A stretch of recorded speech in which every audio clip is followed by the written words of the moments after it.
नेपालका ठुला अपराधी ठुला घरानाहरूलाई समाएर चर्चामा आएका नेपालका गृहमन्त्री सुदन गुरुङले आफ्नो सम्पत्तिको स्रोतबारे प्रश्न उठिसकेपछि नैतिकताको आधारमा पदबाट राजीनामा दिनुभएको छ। उहाँले राम्रो काम गर्नुभएको छ।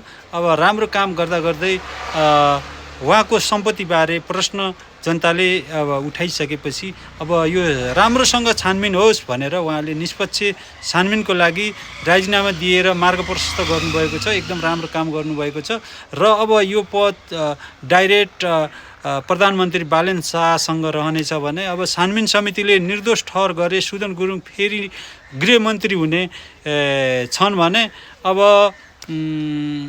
हेर्न छानबिन समितितर्फ हामी आधारित हुनेछौँ। राम्रो काम गर्दा गर्दै पनि अब उहाँले अब सत्य असत्य अब के हो अब पत्ता लागेर अब चाहिँ छानबिन समितिले निष्पक्ष छानबिनको लागि हामी माग गर्दछौँ।